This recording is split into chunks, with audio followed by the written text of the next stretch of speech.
வணக்கம். சென்னை தமிழிசை சங்கத்தின் ஆதரவில் நடைபெறும் இசைப்பேரறிஞர் தர்மபுரம் பா. சுவாமிநாதன் அவர்கள் பங்கேற்கும் திருமுறை தொடர் நிகழ்ச்சிக்கு அன்புடன் வருகை தந்துள்ள பெருமக்கள் அனைவருக்கும் சங்கத்தின் சார்பில் எங்கள் மனம் உவந்த நன்றியையும் வணக்கத்தையும் தெரிவித்துக் கொள்கிறோம். இன்றைய நிகழ்ச்சியினை தமிழிசை சங்க ஆட்சிக்குழு உறுப்பினர் திரு SRMBL சுப்பிரமணியன் செட்டியார் அவர்கள் குத்துவிளக்கேற்றி சிறப்பிப்பார்கள்.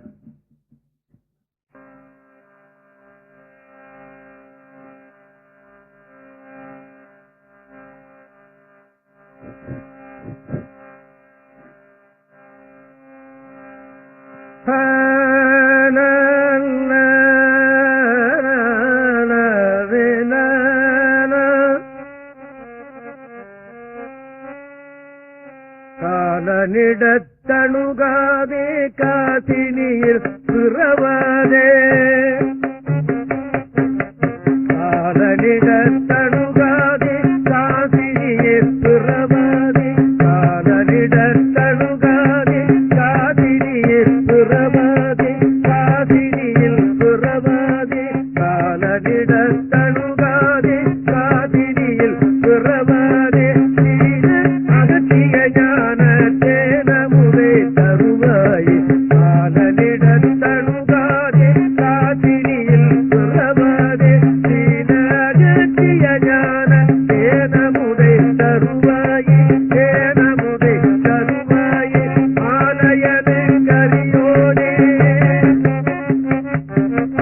ஆலயமே கரியோனே, மாதவனே திரியாரே, ஆலயமே கரியோனே, மாதவனே திரியாரே, நாலமறை பொருளோனே, நாககிரி பெருமாளே,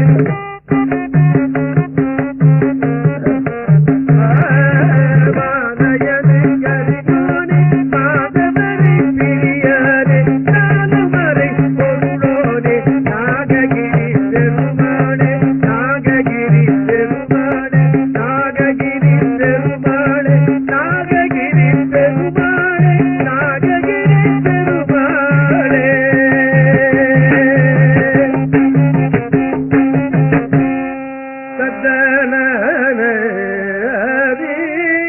சத்தனவீனம்.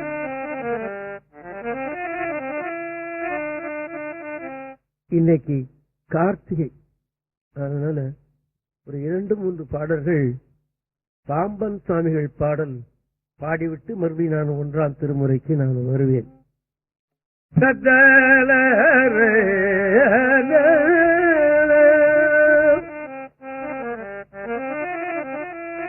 எழும்போதும் வேலும் மயிலும் என்பேன்,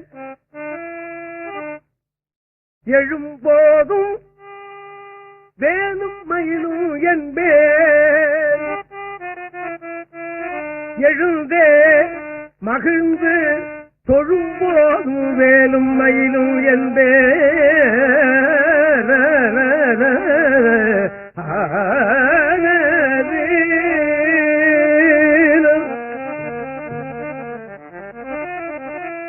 எழும்போதும் வேலும் மயிலும் என்பேன், எழுந்தே மகிழ்ந்து தொழும்போதும் வேலும் மயிலும் என்பேன், தொழுதே உருகி எழும்போதும் வேலும் மயிலும் என்பேன், அடியேன் உடலம் விழும்போதும் வேலும் மயிலும் என்பேன், செந்தில் வேலவனே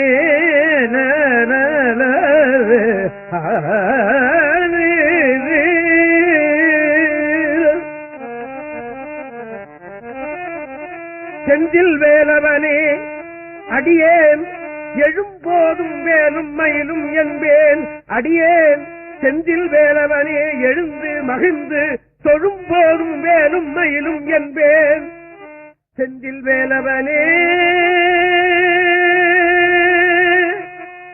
அடியேன் தொழுதே உருகி அழும்போதும் வேலும் மயிலும் என்பேன். இதெல்லாம் செய்துள்ளான். கடைசியில் ஒன்று சொல்றார், என் உடலும் விழும்போதும் உன்னுடைய வேலும் மயிலும் சொல் என்பேன். முடியுமா? முடியாது. ஆமா, சாமி சொல்ற, உடலம் விழும்போதும் உன்னுடைய வேலும் மயிலும் என்று சொல்வேன் இதத்தான் நாவுக்கரசரும் சொல்றார். மனமெனும் தோணி பற்றி மதியென்னும் கோலை ஊன்றி சினமென்னும் சரக்கை ஏற்றி செறிகடல் ஓடும் போது உன்னை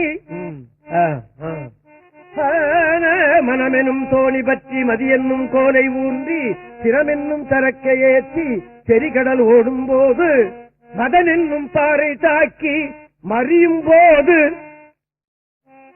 போதுன்னா உடல் விடும்போது மறியும் போது உன்னை உண்ணும் உணர்வை நல்காய்.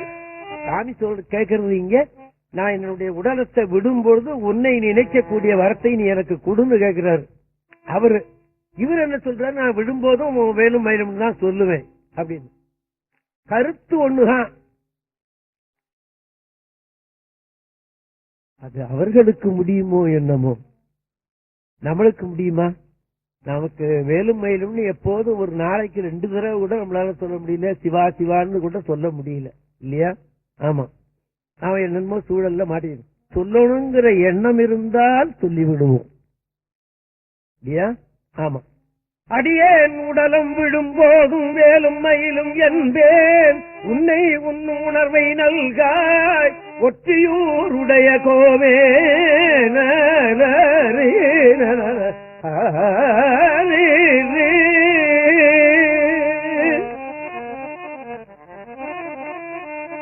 தகதீன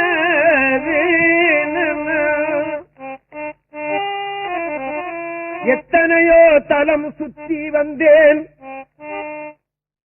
எத்தனையோ தலம் சுற்றி வந்தேன், மனம் எழுத்துணையும் அத்தன் குமாரன் முருகனை நாட அடங்கவில்லை.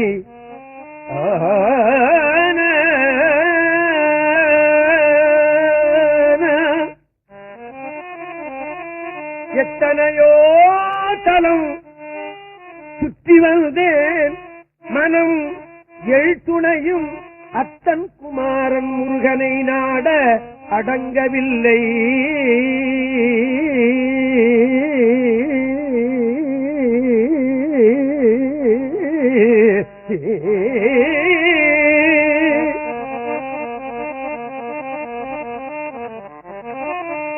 மனம் முருகனுடைய திருவடியில அடங்கவில்லைன்னு சொல்லிவிட்டு ஒரு திருப்பதியில போய் ஒரு வணங்கும் போது அந்த மனம் அடங்கி விட்டது அப்படின்னு எழுதுறார் சாமி.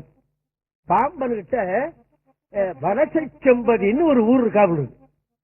அந்த ஊருக்கு போன உடனே இந்த இவருக்கு நெஞ்சு முருகனுடைய திருவடியில போய் அடங்கி விட்டது. அதையும் சொல்றார் சாமி. பத்தர்கள் வாழ் பரப்பன் வலசை செழும்பதி தன்னிலே சத்தியமாக கை கூடினதால் இனி தாழ்வு இல்லையே.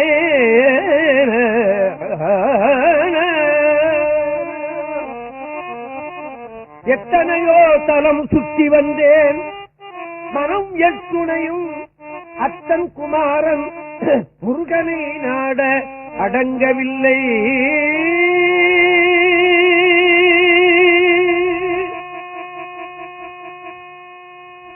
பக்தர்கள் வாழ் சிறப்பால் வலசை செம்பதி தன்னிலே சத்தியமாக கைகூடினதால் இனி தாழ்வு இல்லையே.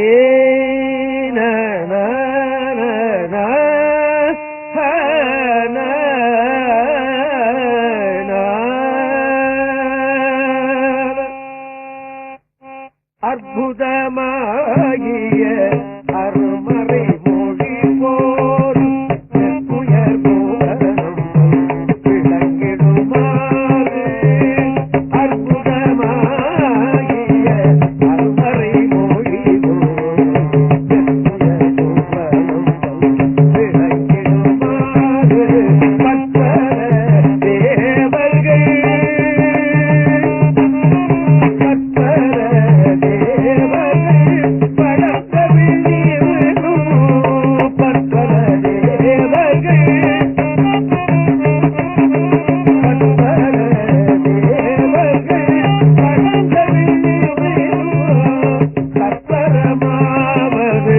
சரவண பவதே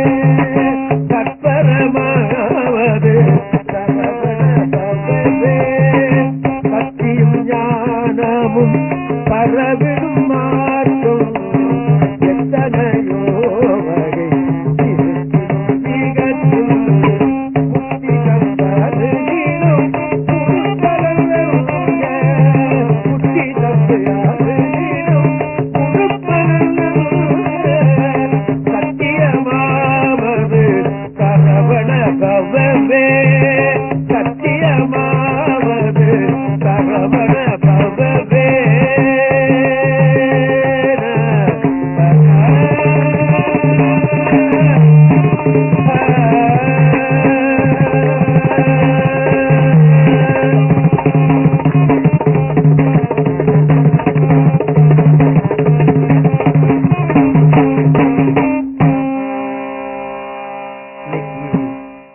கார்த்திகை ஆனதுனால ஒரு 2-3 திருப்பாடல்கள்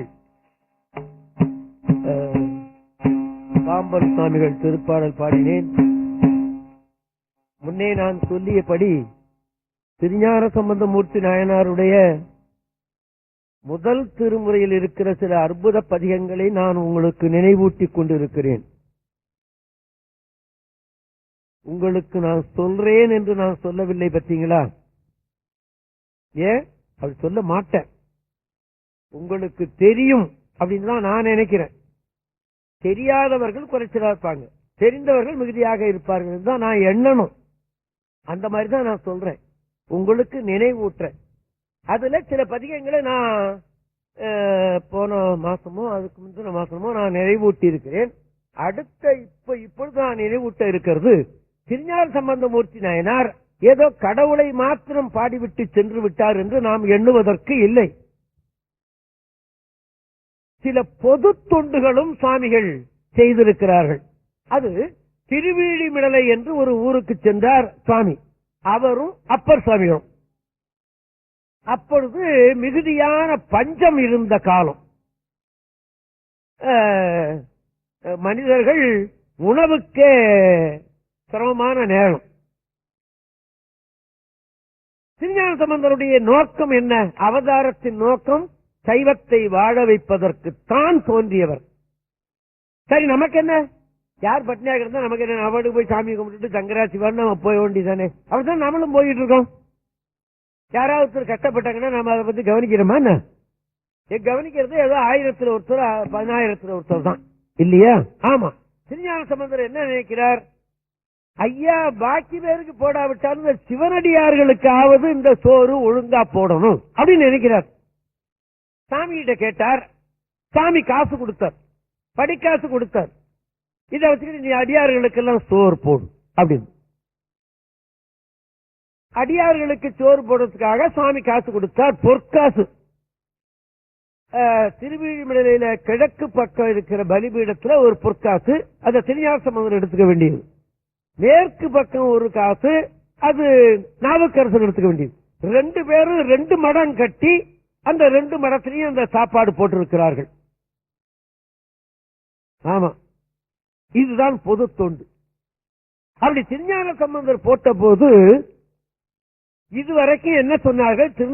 திருஞான சம்பந்தருக்கு கொஞ்சம் செல்லாத காசை சிவன் கொடுத்து விட்டான் அப்படின்னு சொன்னாங்க.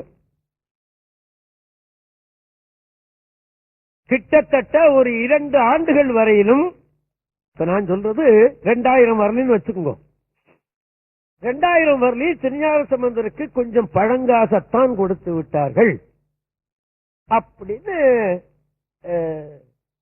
கருதி விட்டார்கள். ஒருத்தர் நல்லா இதை ஆராய்ச்சி பண்ணி திருஞான சம்பந்தருக்கு இப்படி ஒரு செல்லாத காசை அல்லது ஒரு அழுக்கான காசை, ஒரு வட்டம் கொடுத்து திருப்பக்கூடிய காசை கொடுத்திருப்பாரா சிவன் என்று எண்ணி பார்த்து இந்த சரித்திரத்தை நன்றாக அலசி பார்த்துவிட்டு திருஞான சம்பந்தருக்கு கொடுத்த காசு பழங்காசு அல்ல, செல்லாத காசு அல்ல. அதாவது நமக்கு அணா, 2 அணா, 4 அணா, 1 ரூபாய், 1 ரூபாய்க்கு ஒரு அணாவுக்கு 6 பைசா, 1 ரூபாய்க்கு 16 அணா, 1 ரூபாய்க்கு 192 பைசா அப்படின்னு இருந்த வேலைதான் இந்த தசாம்சம் வந்தது, நயா பைசா. இந்த நயா பைசா வந்த போது ஒரு அணாவுக்கு எத்தனை பைசா, இதை எப்படி செல்ல வைக்கிறது இப்படின்னு ஒரு சின்ன தகராறுகள் படிச்சவங்கள்ட்ட வந்திருக்க முடியாது இல்லையா? 190 பேருக்கு இந்த தகராறு வரத்தான் செய்தது அல்லவா? கொஞ்சம் பின்னோக்கி போய் பார்த்தோம்னா அது நினைவுக்கு வரும். அல்லவா? இப்ப நமக்கு 10 பைசா, 5 பைசா, 50 பைசா, 25 பைசா வந்து விட்டது. நமக்கு அது பழகி போச்சு. பழகாத போது நமக்கு அதுல ஒரு சிரமம் இருந்தது, உங்களுக்கு நினைவுல இருக்கும் அல்லவா? ஆமா. அந்த மாதிரி என்ன பண்ணிட்டார், திருஞான சம்பந்தருக்கு புது காசை கொடுத்து விட்டான், இந்த தசாம்சம் மாதிரி. அப்ப என்ன பண்ணினா இந்த கடைக்காரன், அந்த காது புதுசா இருக்கு, பழசா இருந்தாலும் பார்ப்பான், புதுசா இருந்தாலும் பார்ப்பான் இல்லையா? ஆமா. அத கொஞ்சம் ஊன்றி பார்த்து அது சரிதானா அந்த காசு அப்படின்னு பார்த்து, அதுக்கப்புறமா அந்த காசை எடுத்துக்கிட்டு இவன் சாமான் கொடுக்கறதுக்கு கொஞ்சம் நாழியாயி போச்சு. அதனாலதான் திருஞான சம்பந்தருடைய மடத்துல சாப்பாடு போடுவதற்கு கொஞ்சம் காலம் தாழ்த்து விட்டது. திருநாவுக்கரசர் மடத்துல சரியா மரியா உச்சி வேளையில சோறு போட்டுட்டான் இல்லையா? அப்பதான் திருஞான சம்பந்தர் என்ன நினைக்கிறார், சாமிகிட்ட போய் கேட்கிறார், எனக்கு இந்த மாதிரி வாசியான காசு எனக்கு வேண்டாம், இந்த பழைய காசே எனக்கு கொடுத்து விடு அப்படின்னு கேட்கிறார். கேட்கிறது பாட்டா வருகிறது. ஒரு காலத்துல வச்சனங்கள் கூட ராகமாகத்தான் கையாண்டார்கள் நாடகக்காரர்கள். கொஞ்சம் பின்னோக்கி பாருங்க. ராஜாதிராஜன் வந்தானே அப்படின்னு சொல்லிட்டே ராகம் வருவான் பழைய காலத்து நாடகத்துல இல்லையா? அப்ப என்ன அர்த்தம், அந்த விருத்தத்தையே, அதாவது வசன நட சொல்லையே ராகத்துல அவன் சொல்லிட்டு வர்றான்னு அர்த்தம். அப்படித்தான் இருந்தது நம்ம நாட்டுல. இப்பவும் பாத்தீங்கன்னா இந்த பழைய காலத்து கதா காலட்சேபத்துல அப்படித்தான் ஆரம்பிப்பாங்க, வசனத்தையே ராகத்துல ஆரம்பிச்சுடுறது. அந்த மாதிரி சாமி என்ன பண்றார், அத பண்ணோட பாடுறார். ஒரு பதிகம் இருக்கிறது,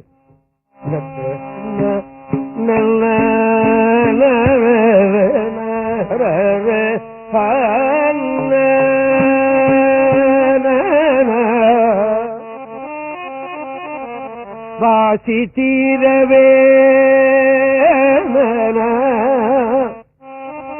ஒருத்தர் ஆராய்ச்சி பண்ணிருக்காரு, இதுவரைக்கும் வாசினா வட்டம் அப்படின்னு தான் பொருள் பண்ணிட்டாங்க.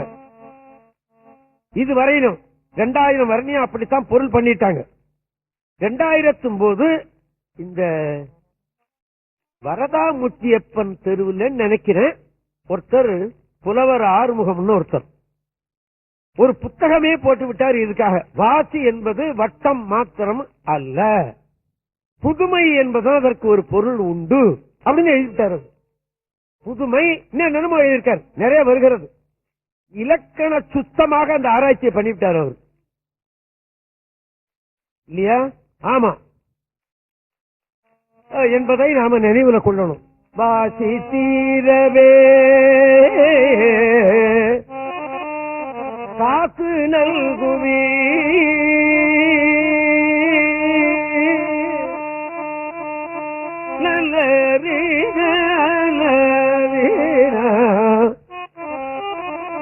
வாசி தீரவே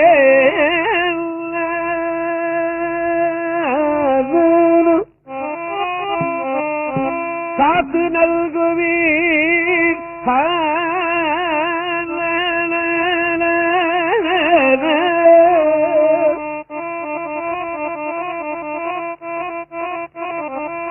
மாசில் மிடலையே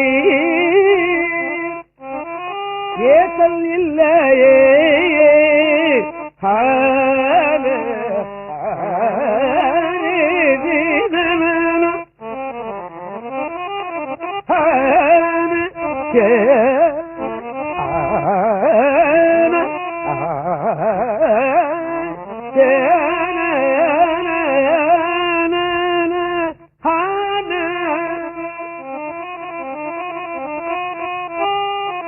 இறைவராயினீர் மறைகுள் மிடலையீர் கரைகுள் காசினை முறைமை நல்குமே.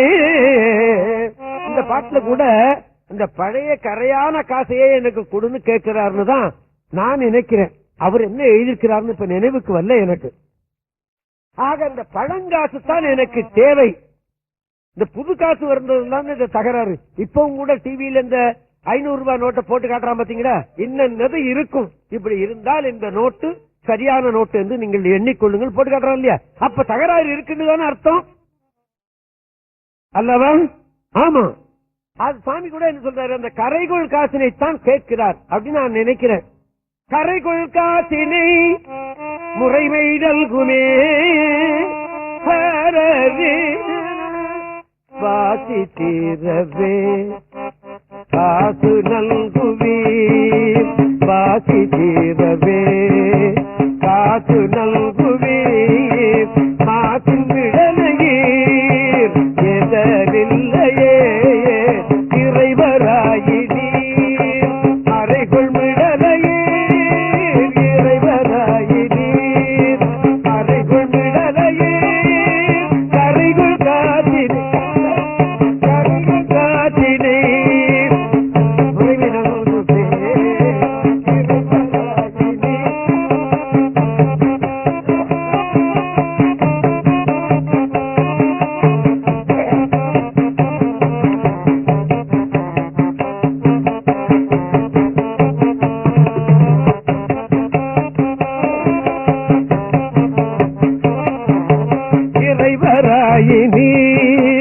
அறைகொள் விடலையீர் கரைகொள் காத்தினை முறைமை நல்குமே காளிமாநகர் பாடி சம்பந்தம் விழிமிடலி மேல் தாழும் மொழிகளே, காளிமாநகர் பாடி சம்பந்தம் விழிமிடலை மேல் தாழும் மொழிகளே, தாழும் மொழிகளே.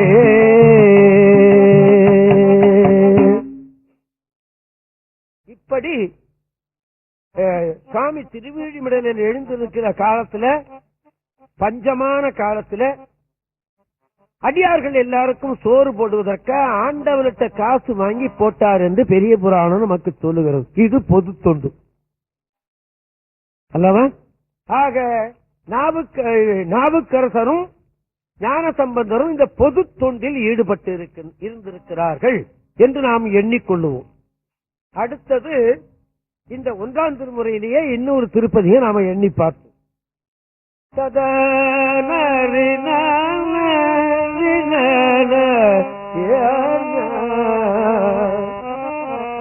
நன்றுடையானை தீயதில்லானை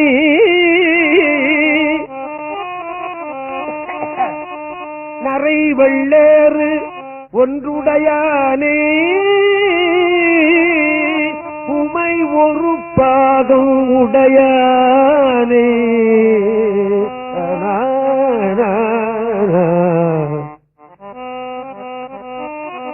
நன்றுடையானே தீயதில்லானே நரை வெள்ளேறு ஒன்றுடையானே உமையொரு பாகம் உடையானே சென்றடையாத திருவுடையானே சிராப்பள்ளி குன்றுடையானே கூற என் உள்ளம் குளிருமே, என் உள்ளம் குளிருமே, என் உள்ளம் குளிருமே.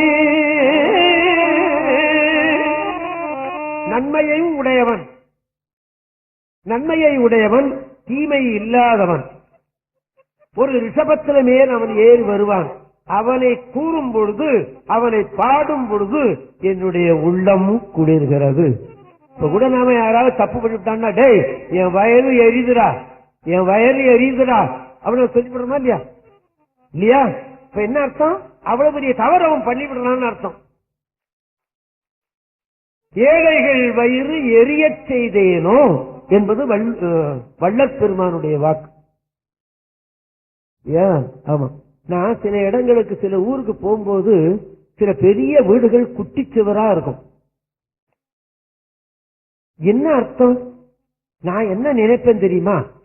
இவ்வளவு பெரிய வீட்டை வச்சுக்கிட்டு வாழ்ந்தவன் இந்த வீடு ஏன் குட்டிச்சுவரா போச்சுன்னு சொன்னா, அந்த வீட்டில் இருந்தவன் அவ்வளவு பெரிய தவறு பண்ணி இருக்கிறான்னு அர்த்தம். எவனோ ஒருத்தன் வயறு எரிஞ்சு உன் வீடு குட்டிச்சுவரா போகும் அப்படின்னு அவன் சொல்லியிருப்பான் அப்படின்னு நான் நினைக்கிறேன். என்னுடைய நினைப்பை நான் சொல்லுகிறேன். அததான் சாமி சொன்னார், ஏழைகள் வயிறு எரிய செய்தேனோ அப்படின்னு. ஆமா, ஆக என்னுடைய உள்ளம் குளிர்கிறது அப்படின்னு சொன்னார். சரி, இந்த அற்புதமான திருப்பதிகம் திருச்சிராப்பள்ளியில் இருக்கிற தாயுமான ஈசனை பாடப்பட்டது. அங்க இருக்கிற ஈசனுக்கு பேர் தாயுமானவன் பேர். ஏன் அவனுக்கு அந்த பேர் வந்தது? சுருக்கமா ஒரு சின்ன வரலாறு. அந்த ஊர்ல ஒரு செட்டி பொண்ணு இருந்தா, அவளுக்கு தலைப்பிரசவம். தலைப்பிரசவம்னு சொன்னா பெண்கள் நிச்சயமாக தாய் வீட்டுக்குத்தான் போக நினைப்பாள். போகிறது தான் ரைட்டு கூட, அது உங்களுக்கு தெரியும் அல்லவா? ஆமா.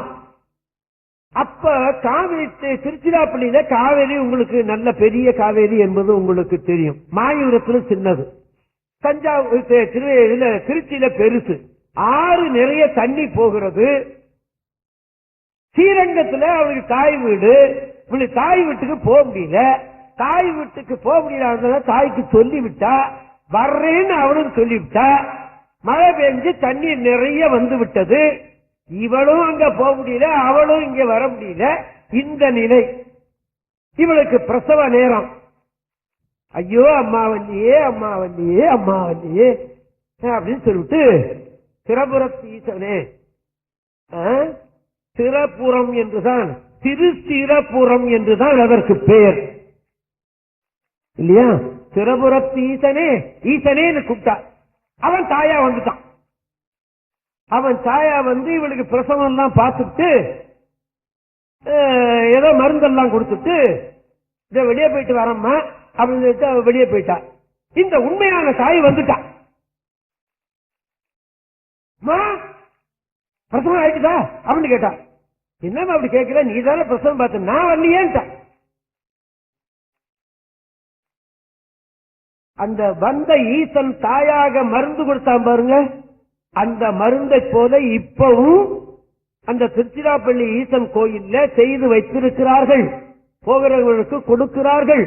நான் போகும்போதெல்லாம் 2 உருண்டை வாங்குவேன். அதுல இப்ப கூட நான் திருச்சிராப்பள்ளிக்கு போய் மேலே ஏறி சாமியை கும்பிட்டு வரும்போது அந்த 2 உருண்டை வாங்கி சாப்பிட்டுட்டு தான் வந்தேன். எப்பாவது போனா போய் வாங்கி நீங்களும் சாப்பிடுவோம். பெண்களுக்கு கொடுத்தா நல்லது என்றும் சொல்லுவார்கள். அதனாலதான் அவனுக்கு தாய்மான ஈசன் பேரு. இதையே நான் சொல்றேன்னு கேட்டா, இந்த நன்றுடையானை பதிகத்தை படித்தால் பெண்களுக்கு சுகப்பிரசவம் ஆகும், டாக்டரை கூப்பிட வேண்டிய தேவையில்லை என்று அனுபவத்தில் சொல்லுகிறார்கள். என்னுடைய நண்பர் ஒருத்தர் அமெரிக்காவில் பொண்ணு கொடுத்துட்டாரு. இவர் இங்க இருந்து தலைப்பிரசவத்துக்கு அங்க போயிட்டாரு, அவரும் ஒரு மனைவியும். நான் சொன்னேன், நன்றுடையானை தேவாரம் எடுத்துக்கிட்டு போங்க ஏன்னு சொன்னேன். இவங்க பிளேனுக்கு போற வேலையில புத்தகத்தை இங்க வச்சுட்டு போயிட்டாரு. அங்க போய் லெட்டர் எழுதினார் எனக்கு. நான் திருச்சிராப்பள்ளி நன்றுடையானை தேவாரை 11 பாட்டையும் எழுதி பிளேன்ல அனுப்பிச்சவர்கள். அதை படிச்சார். சுகப்பிரசவம். அது மாத்திரம் இல்ல, இப்ப போன மாசம் என்னுடைய நண்பர் சிங்காரிப்பேட்டையில ஒருத்தர் சங்கரம் இருக்கீங்களா, எந்திரிங்க பாத்தீங்களா, அவருடைய பெண்ணுக்கு தலைப்பிரசவம். நன்றுடையானை தேவாரம் படின்னு சொன்ன சுகப்பிரசவம் கிருத்தி அன்னைக்கே பண்ணான். போன கிருத்தி அன்னைக்கு இல்லையா? ஆமா ஆமா. நான் ஏன் இதை சொல்றேன்னு உங்களுக்கு சொன்ன, அனாவசியமா ஒரு பெண்ணை போட்டு அறுக்க வேண்டாமே இல்லையா? ஆமா. கத்தி உடம்புல பட்டுதுனாலே அதனுடைய பின் விளைவுகள் தான் நிறைய வரும். சில மருந்துகள் சாப்பிட்டா பின் விளைவு வருது பாத்தீங்களா, அந்த மாதிரி. அதனால அது வேண்டாமே. இந்த தேவாரத்தை ஒரு 10 தடவை நம்ம சாமி கிட்ட படிச்சு விடலாமே, என்ன தவறு இல்லையா? கையில வெண்ணையை வைத்துக் கொண்டு நாம ஏன் அழணும் நெய்க்கு அல்லவா?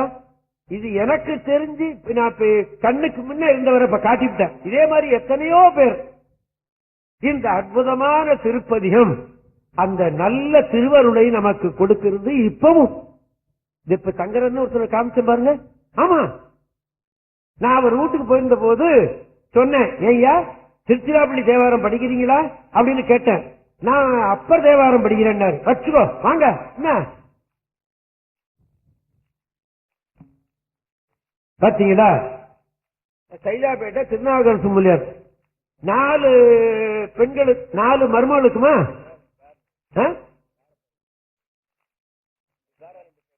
2 பேரும் 2 பேருக்கு இந்த தேவாரத்தை பாதியே சுகப்பிரசவம்னு அவர் சொல்லிட்டார். அனுபவத்துல சொல்றார். ஆமா, அதனால நீங்க நினைவுல வைத்துக் கொள்ளுங்கள். யாருக்காவது உங்களுக்கு வீட்டிலேயே உங்க வீட்லயோ அல்ல வேற ஒரு வீட்டுக்கோ நீங்க போகும்போது அந்த பெண்ணு முழுகாம இருந்தா இந்த தேவாரத்தை படிங்க, டாக்டரை கூப்பிட வேண்டாம், சுகப்பிரசவம் ஆகும் என்று நீங்க சொன்னீங்கன்னா அது ஒரு தர்மம். வாரியார் சொல்வார், ஞானதானம் பரித இல்லையா? ஆமா. அதனால இந்த அற்புதமான திருப்பதிகம் இந்த 1ஆம் திருமுறையில இருக்கிறது என்று நாம் எண்ணிக்கொள்ளுவோம். அடுத்தது இன்னொரு திருப்பதியும் நாம பார்ப்போம். இப்ப 1ஆம் திருமுறையில 4000 சில்லற பாடல் இருக்கிறது. 310 பதிகமோ என்னமோ இருக்கிறது அல்லவா? ஆமா, 1000 பாடல்களாத்தான் பாடி வச்சிருக்கிறாங்க. நாம தான் பார்க்கறது இல்லையே தவிர அவர்கள் இன்னும் சேர்த்து வச்சுட்டு போயிட்டாங்க இல்லையா? ஆமா.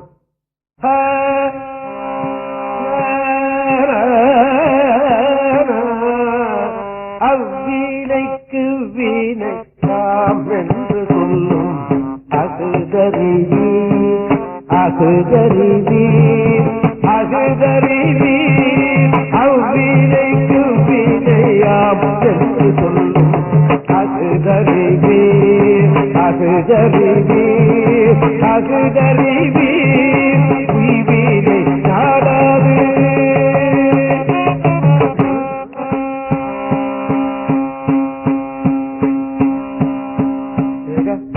வீணை நாடாக இருப்பதும் கூடாமல்வே வீணை நாடாக இருப்பதும் கூடாமல்வே கைவினை செய்தம் வீரான் கடல் போன்று நாமடியோ வீணை பந்தம்மை திருநீல கண்டம் செய்வீரே வந்தம்மை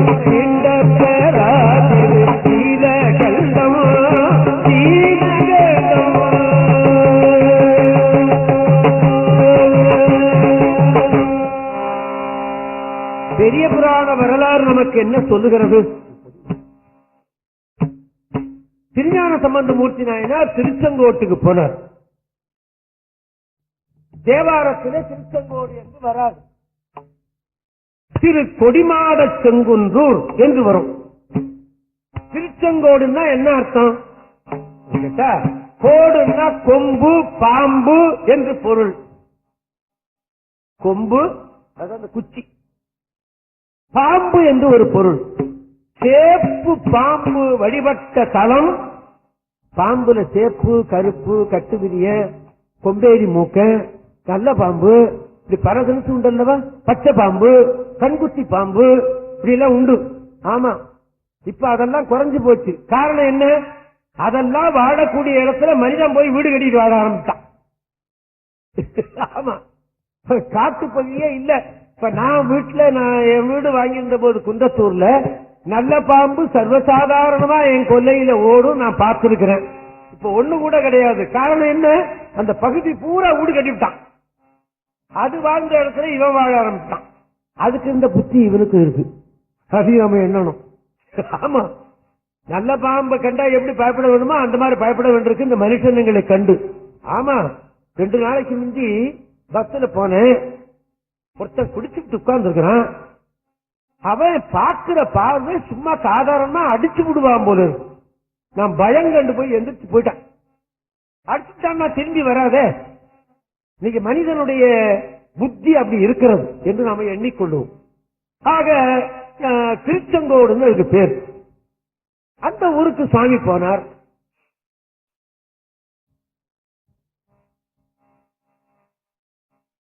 பனிக்காலம்.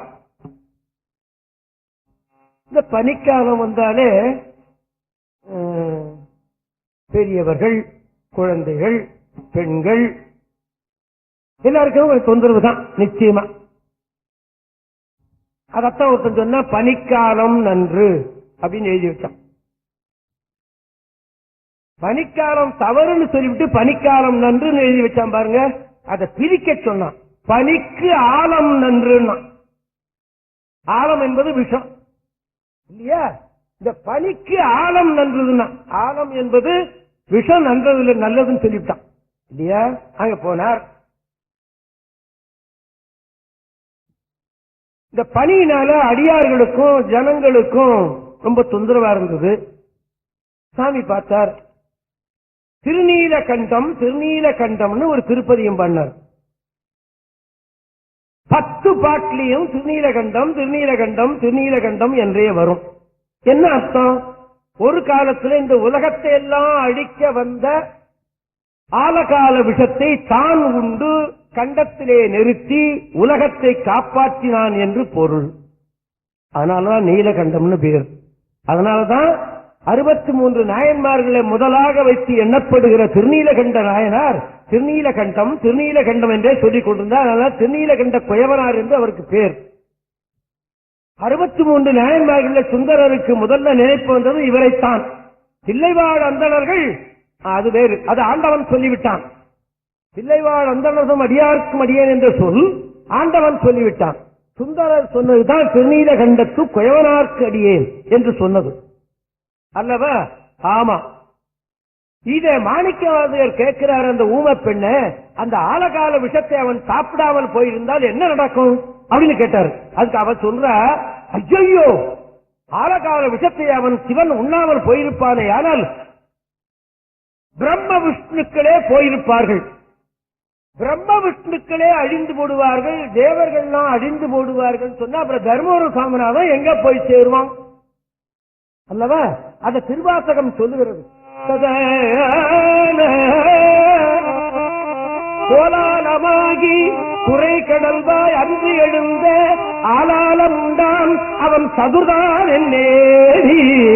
சதுர் என்பது கெட்டிக்காரணும். கோலாலமாகி குறை கடல்வாய் அன்று எழுந்த ஆலாலம் உண்டான் அவன் சதுர்தான் என்னேடி அப்படின்னு கேட்டார் ஊம பெண்ண. யாரு? மாணிக்கவாசகர். அந்த பொண்ணு சொல்ற பதில், ஆலாலம் உண்டினேன். அந்த ஆலகால விஷத்தை இவன் சாப்பிடாமல் போயிருப்பானே, ஆனால் ஆலாலம் உண்டினேன் அன்று அயன்மால் உள்ளிட்ட மேலாய தேவரெல்லாம் விடுவர் காண் சாழலோ.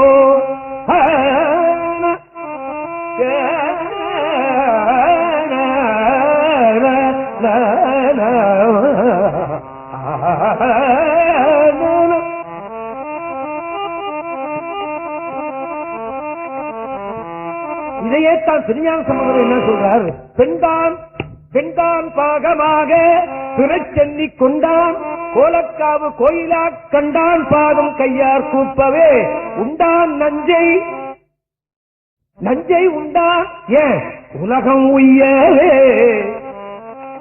உலகம் இருக்கட்டும் என்பதற்காக அவன் நஞ்சை உண்டான்னு திருஞான சம்பந்தர் சொல்றார். இதைத்தான் சுவாமி என்ன பண்ணினார்? இந்த நீலகண்டம் விஷத்தை சாப்பிட்டுத்தானே இந்த உலகத்தை நீ காப்பாற்றினாய், இன்னைக்கு இந்த ஜனங்கள்லாம் பனியினால கஷ்டப்படுகிறார்களே என்று சொல்லி நீலகண்டம் நீலகண்டம் வந்து நீலகண்ட திருப்பதிகம் என்றே இந்த புத்தகத்தில் இருக்கும். நீங்க திருப்பி பார்த்தா தெரியும். நீலகண்ட திருப்பதிகம் என்றே அதற்கு பெயர். அவ்வினைக்கு இவ்வினையாம் என்று சொல்லும் அகுதறிவீர் உய்வினை நாராதிருப்பதும் உந்தமக்கு ஊனமன்றே கைவினை செய்வியம் பிரான் கடல் போற்றதும் நாமடியோம் செய்வினை வந்து எம்மை திண்ட பெற திருநீலகண்டம் என்பது பாட்டு. எம்மை என்று சொன்னதுனால என்ன அர்த்தம்? அது இலக்கணப்படி பன்மை. என்னைன்னு சொன்னா ஒருமை. எம்மைன்னு சொன்னா எல்லோரையும் இந்த தீவினை வந்து தீண்ட பெறாமல் இருக்கட்டும் அப்படின்னு சாமி பாடுறார். இதுதான் பொது தொண்டு. இவருக்கு என்னையா போனார்னா ஏதோ 2 சங்கராசிவான 2 தேவாரத்தை பாட்டு போக வேண்டியதானே? யார் கஷ்டப்பட்டா இவருக்கு என்ன? இந்த திருப்பதியம் பூரா நீலகண்டம் நீலகண்டம் என்றே முடிகிறது. காவினை இட்டும் குழம்பல தொட்டும் கனிமனத்தால் ஏவினையால் எயில் மூன்றெழுத்தி இரண்டு இருபொழுதும் பூவினை கொய்து மலரடி போற்றதும் நாமடியோ தீவினை வந்து எம்மை தீண்ட பெற திருநீலகண்டம். அந்த பதியத்தின் 2வது பாட்டு. 10 பாட்டும் திருநீலகண்டம் திருநீலகண்டம் என்று வருகிறது. 10 பாட்டு எனக்கு பாடம் சொல்லுவேன், நேரம் போய்விடும் என்பதற்காக விட்டுவிட்டேன். இன்னும் ஒரு பாட்டு சொல்லிவிடுறேன். முனைத்தடம் மூழ்கிய போகங்களும் மற்றியவையும் எல்லாம் விளைத்தலை ஆவணும் கொண்டமையாண்ட விரித்தடையே இளைத்தனை சூலமும் தண்டும். அங்க சாமி தண்டு வச்சுட்டு இருக்கிறார் கையில திருச்செங்கோட்ல. இது பார்த்தா தெரியும், இப்படி வச்சுக்கிட்டு இருக்கும் இல்லையா. தண்டு, அதாவது தண்டபாணின்னு இவன் அவனுக்கு பேரு, அப்பா வச்சுக்கிட்டு இவனு வச்சுக்கிட்டு இருக்கான், அவ்வளவுதான், வேற ஒண்ணும் இல்லை இல்லையா. ஆமா, இலத்தலை சூலமும் தண்டும் மழுவும் இவையுடையே சிலைத்தமை தீவினை தீண்டப்பெறா திருநீல கண்டம் என்பது பாட்டு. இந்த பதியத்துல 11 இருக்கணும், ஒரு பாட்டு அழிந்து விட்டது, 10 தான் இருக்கிறது என்று நீங்க நினைவில் கொள்ளுங்கள் இல்லையா. ஆமா, ஒரு பாட்டு போன உடனே கதறினவன் ராஜராஜ சோழன் தான். ஐயோ கடவுளே நடராஜா, இந்த பாட்டு போய்விட்டதுன்னு அவன் தான் கத்தினான். நடராஜ பெருமான் சொன்னாரா, உனக்கு வேண்டியதை மாத்திரம் வைத்திருக்கிறோம், வருத்தப்படாதேன்னு சொன்னாரா நடராஜ பெருமான் என்று திருமுறை கண்ட புராணம் சொல்லுகிறது அல்லவா. ஆமா, எத்தனையோ பதியத்திலே எத்தனையோ செய்யுள்கள் போய்விட்டது, நாம கவலைப்பட்டோமா. 1,60,000 பதியம் பாடினார் திருஞான சம்பந்தர் என்று வரலாறு. இன்னைக்கு 400 பதியம் தான் இருக்கிறது. நடராஜ பெருமான் என்ன சொன்னார், உனக்கு வேண்டியதை வைத்துக் வைத்திருக்கிறேன் எடுத்துக்கொள்ட்டார். அமைதி பெற்றான் ராஜராஜ சோழன். நமக்கு அதை பற்றி கவலையே கிடையாது, போனது போகட்டும், இருக்கிறதாவது பார்ப்போம் என்று நினைப்போமா, நினைக்கணும்.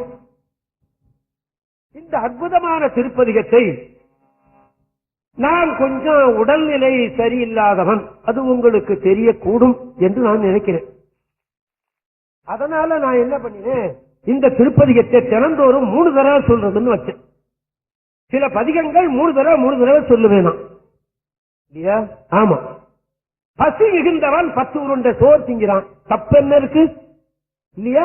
ஆமா, வேயூர் தோழிமுக 3 தடவை சொல்லுவேன், இடறிந்தவனும் 3 தடவை சொல்லுவேன், அவ்வினைக்கு வினை 3 தடவை சொல்லுவேன், மறையுடையாய் தோளுடையாய் 3 தடவை சொல்லுவேன், ஓருருவாயினை 3 தடவை சொல்லுவேன், எம்பிரான் 3 தடவை சொல்லுவேன், கடையா என்னமான் 3 தடவை சொல்லுவேன். ஓஹோ, உங்களுக்கு வேலை கிடையாது அதனால சொல்ல நினைக்கிறீங்களா?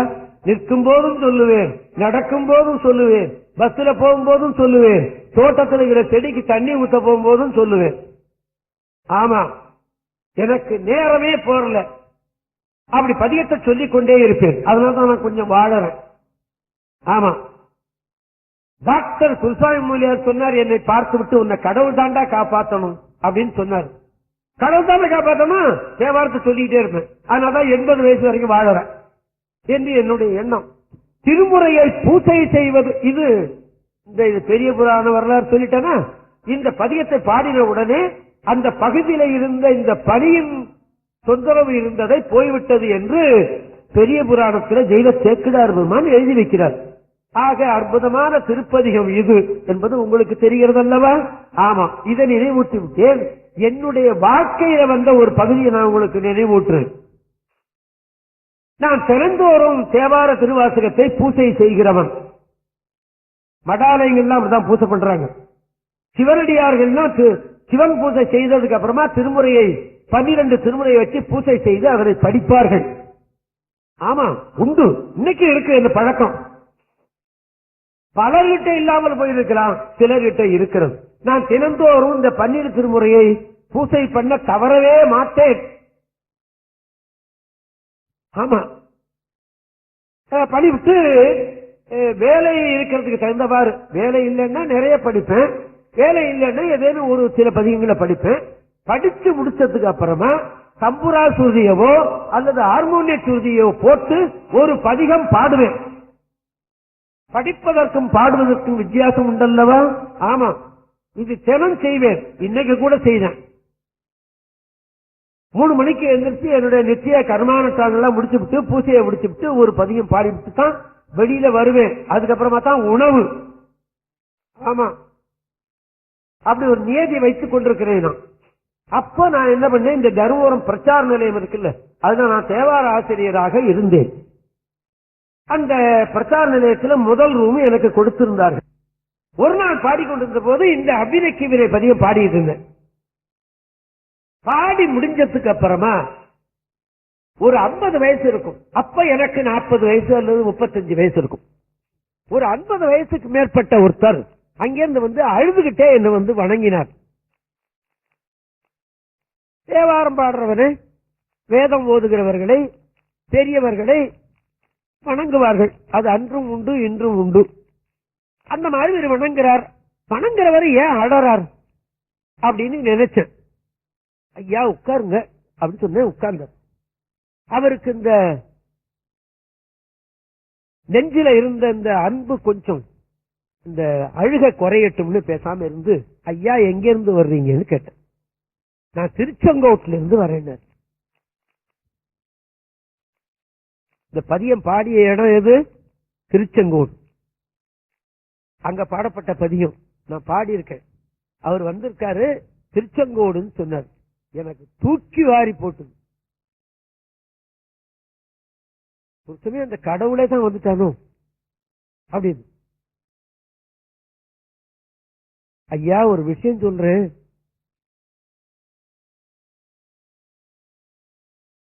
அப்படின்னு அவர் சொல்ல ஆரம்பிச்சார். சொல்லுங்கன்னு சொன்னேன். இதெல்லாம் பெரிய புராணத்துல வராத அனுபவமான செய்திகள்.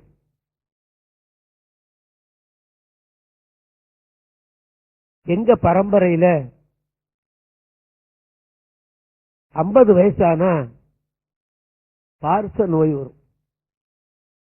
இது குடும்ப நோய். இதை நீங்க ஒத்துக்கிறீங்களா? நிச்சயமா வரும். 4 பிள்ளை இருந்ததுன்னா 3 பிள்ளைக்காவது, இல்லாட்டி போனாலும் ஒரு பிள்ளைக்காவது அந்த நோய் வந்துவிடும். நிச்சயம். அந்த மாதிரி எங்க பரம்பரையில 50 வயசான பார்ச நோய் வந்துடும். எவ்வளவு கொடிய நோய்! இந்த கையில பார்ச நோய் வந்ததுன்னா இந்த கைனால என்ன செய்ய முடியும்? ஒரு கைனால அந்த வேட்டி கட்ட முடியுமா? இந்த ஆடை உடுக்க முடியுமா? முடியாது. இந்த கைனால தான் சாப்பிட்டாகணும். எந்த கைனால சாப்பிட முடியுமா? சாப்பிட்டா விருப்பப்படுமா? இடது கையினால தண்ணி கூட குடிக்க கூடாதுன்னு சொல்லுவாங்க. இன்னைக்கு இடது கையினால திங்கிறான். வாழைப்பழத்தை உரிச்சு சாப்பிடறதுக்கே தெரியலையே. இன்னைக்கு குரங்கு மாதிரி தானே சாப்பிடறான். எல்லாரும் கடிச்சு கடிச்சு தானே திங்கிறான். ஆமா. இந்த மாதிரி என்னுடைய தமையனாருக்கும் இந்த நோய் வந்து விட்டது. எனக்கும் வந்து விடுமோ கடவுளே அப்படின்னு நான் அஞ்சினேன். நான் தினந்தோறும் மலையில ஏறி திருச்செங்கோட்டுல மூலஸ்தானத்துல சிவலிங்கம் கிடையாது என்பது உங்களுக்கு தெரியும். சிலருக்கு தெரியும், பலருக்கு தெரியாது. இந்த மலை மேல இருக்கிற சுவாமி அர்த்தநாரீஸ்வர சுவாமி, மாதொரு பாகன் அல்லவா? ஆமா. அந்த சாமியை போய் நான் தினந்தோறும் வேண்டிக் கொண்டு வந்தேன். ஒரு நாள் சுவாமி தரிசனம் பண்ணிவிட்டு கீழே இறங்கினேன். மலையடி வாரத்துல நிறைய பிச்சைக்காரன் உட்கார்ந்து இருப்பான் அல்லவா? அதுல ஒரு பிச்சைக்காரன், இங்க வாங்கியா, நீ ஏன் வருத்தப்படுற? உனக்கு இந்த பார்ச நோய் வராது, நீ கவலைப்படாத, இங்க வா, உனக்கு ஒண்ணு சொல்றேன் அப்படின்னு சொன்னாராம். இந்த பார்ச நோய் உனக்கு வராதுன்னு அவன் சொன்னது தெய்வமே சொன்னது மாதிரி இவருக்கு தூக்கி வாரி போட்டு, இங்க வா, அப்படி உட்காரு, நான் ஒண்ணு சொல்றேன்னு சொன்ன உடனே உட்கார்ந்து அந்த பிச்சைக்காரனோட, அவன் பிச்சைக்காரன் இல்ல கடவுள் அப்படின்னாரு. ஓ வீட்டுல தேவாரம் இருக்கா அப்படின்னு கேட்டாராம் அந்த பிச்சைக்காரன். இவர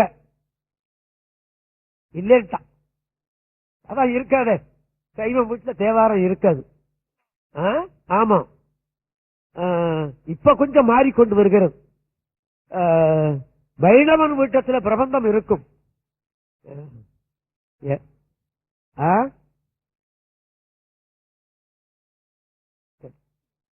நீங்க சொன்னது காதல விடல, இருந்தாலும் நீங்க ஏதோ சொல்றீங்கன்னு விட்டுறேன். வைணவன் வீட்டுல பிரபந்தம் இருக்கும், கிறிஸ்டியன் வீட்டுல பைபிள் இருக்கும், முஸ்லிம் வீட்டுல குரான் இருக்கும். எல்லா மதத்திலையும் மத நூல்கள் அவர்கள் வீட்டுல இருக்கும். ஆனா அந்த சைவன்க வீட்டுல தேவாரம் இருக்கிறது இல்ல, கேட்கறது இல்ல. இப்ப கொஞ்சம் கொஞ்சம் மாறிக்கொண்டு வருகிறார்கள். வாழ்க. கேட்ட போது அவர் தேவாரம் இல்லைன்னார். போய் அந்த கடையில போய் ஒரு இருக்கும், போய் வாங்கிட்டு வந்துட்டார். தேடி வாங்கிட்டு வந்துட்டார். போய் வாங்கிட்டு வந்து அத பிரி, அதுல அவ்வினைக்கு வினைன்னு ஒரு தேவாரம் இருக்கும், அதை எடுன்னு சொன்னாரா அந்த பிச்சைக்காரன். நான் உங்களுக்கு சரித்திரம் சொல்லல, சரித்திரம் சொல்லவில்லை ஐயா, என்னுடைய வாழ்க்கையில் சொல்றேன். ஆமா, அதை எடு, அப்படின்னு சொன்னாராம். அவர் எடுத்து கொடுத்தாரு. இத படி அப்படின்னாரு. படிச்சார். இந்த புத்தகத்தை எடுத்துக்கிட்டு போய் தினந்தோறும் அந்த அர்த்தநாரீஸ்வரர் சந்நிதியில போய் நின்று கொண்டு 40 தடவை படினாராம். என்ன சொன்னாரு? நின்று கொண்டு படி. எத்தனை தடவை? 40 தடவை. இப்பவும் கூட கந்தர் சட்டி கவசத்தை 36 தடவை என்ப படிக்க சொல்லுகிறது அல்லவா? ஆமா, அந்த மாதிரி 40 தடவை படிட்டார். அன்னையிலிருந்து நான் தினந்தோறும் மலையில போய் 40 தடவை படிக்கிறேன். எனக்கு வயசு 50க்கு மேல ஆயிப்போச்சு, எனக்கு இந்த நோய் வரல, தெய்வீகமான பதியை இது என்று நான் எண்ணி இருக்கிறேன். நாங்க மேல சாமியத்தான் பார்க்க வந்தேன். நான் உயிருக்கு உயிரா நினைச்சுக்கிட்டு இருக்கிற பதிகத்தை நீங்க பாடிக்கிட்டு இருந்தீங்க. நான் வெளியில இருந்து கேட்டுக்கிட்டு இருந்தேன். நடுமத்தில வந்தா நீங்க நிறுத்தி விடுவீர்களோ என்று எண்ணி வெளியில நின்று கேட்டுக்கிட்டே இருந்தேன். ரொம்ப சந்தோஷப்படுறேன். திருஞான சம்பந்தர் இப்படித்தான் பாடி இருப்பார் போல இருக்கு என்று நான் எண்ணினேன். அற்புதமான திருப்பதிகத்தை நீங்கள் பாடினீர்கள். அதுல ஒரு பாட்டு கூட விடாம 10 பாட்டும் பாடினீர்கள், கேட்டேன் அப்படின்னு அவர் சொன்னார். இந்த அனுபவத்தை நான் உங்கள்கிட்ட சொல்லிவிட்டேன். அதற்கு மேல் அதை கொள்ளுவதும் கொள்ளாமை விடுவதும் உங்களுடைய எண்ணத்துக்கு நான் அதை விட்டுறேன். இந்த அற்புதமான திருப்பதிகம் அந்த முதல் திருமுறையில் இருக்கிறது என்று நீங்கள் எண்ணிக்கொள்ளுங்கள் என்று சொல்லிவிட்டு, அடுத்தது மொழி மாற்று அப்படின்னு ஒரு திருப்பதிகம் பாடுறார் சுவாமி. தமிழ் வல்லவர் திருஞான சம்பந்தர். தமிழாகரம் என்றே சுவாமிக்கு பேர். யாருக்கு? திருஞான சம்பந்தருக்கு. ஆமா, அவருடைய தமிழை இன்னைக்கு புரிந்து கொள்ற அளவுக்குள்ள இல்ல. சுரருலகு நரர்கள் வயில் தரணி தரம் உரணடிய அரணம் அதில் உப்புறமேறிய விரவு வகை தரவிதைகுள் கரமுடைய பரமனிடமா வரமருள வரன்முறையில் நிறைவுள் வரு சுருது சிறமுறையினால் பிரமன் உயல் அரணு சரண இணை பரவ வளர் பிரமபுரமே யாமாமானி யாமாமா யாழி காமா காணாக காணா காமா காழிய மாமாயானி மாமாயா இப்படி எல்லாம் வருகிறோம். தமிழ் அப்படி இருக்கிறது அவர்கிட்ட. ஆமா, ஆண்டவன் கொடுத்த சொத்து, ஆண்டவன் கொடுத்த அருள். மொழி மாற்று என்று ஒரு திருப்பதிகம் பாடி இருக்கிறார். பதிகம் பூரா மாத்தி மாத்தி கொடுக்கிறார். பாடுறையா, பாடுறதுக்கு தான் எடுத்துட்டு வந்திருக்கேன். நீ கேட்கறது சந்தோஷம். பாடுறையா, நிச்சயமா பாடுவேன். எழுதி வச்சிருக்க, பாடுறேன்.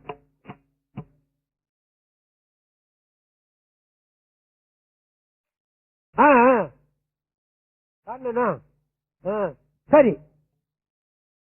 சரி, அதுல என்ன சொல்ல, ஒரு பாட்டு தான் ஐயா பாட முடியும். அதுல என்ன சொல்றார்? உரித்தது பாம்பை அப்படின்னு கொடுக்கிறார்.